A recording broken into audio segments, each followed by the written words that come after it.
जिसको इसी जन्म में भगवत प्राप्ति करनी हो, भगवत मार्ग में जाकर जीवन मुक्त अवस्था को प्राप्त करना हो, उस साधक को चाहिए ऐसी काम भावना प्रकट करने वाली स्त्रियों और ऐसे कामी पुरुषों का संग त्याग कर दे।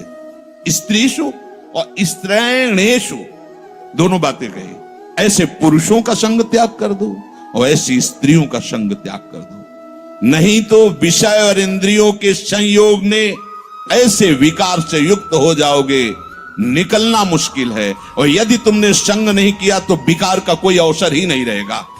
नान्यथा क्षुभ्यति, फिर कभी ये क्षोभ ही नहीं होगा तुम्हारे हृदय में। क्योंकि जब हम कोई वस्तु सुनते हैं तो उसे भोगने की इच्छा होती, देखते हैं तो भोगने की इच्छा होती।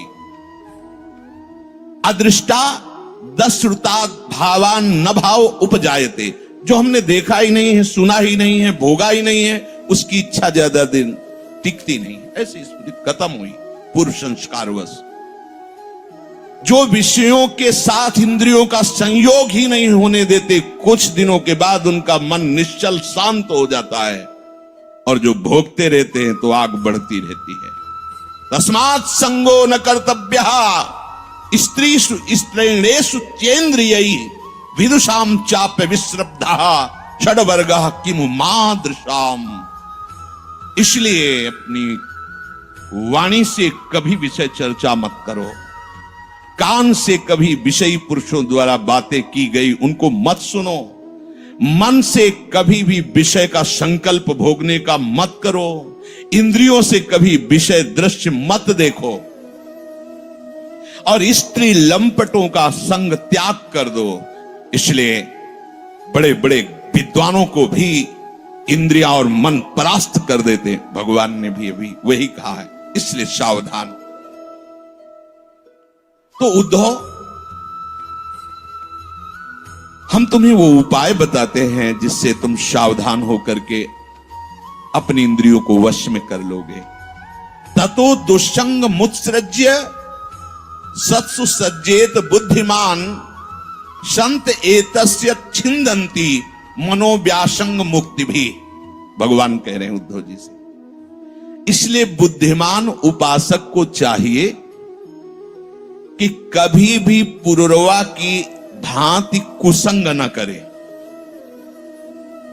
कुसंगी पुरुषों का और कुसंग का त्याग कर दे। मन से भी कुसंग नहीं, तन से भी कुसंग। यदि इसी जन्म में भगवत प्राप्ति करना चाहते हो तो संत पुरुषों का संग करे।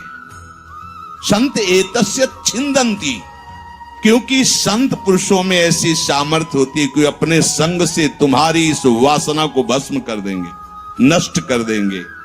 उनके सदुपदेशों में बड़ी सामर्थ्य होती है, वो मन की आसक्तियों का नाश करके अनासक्त बना देते हैं।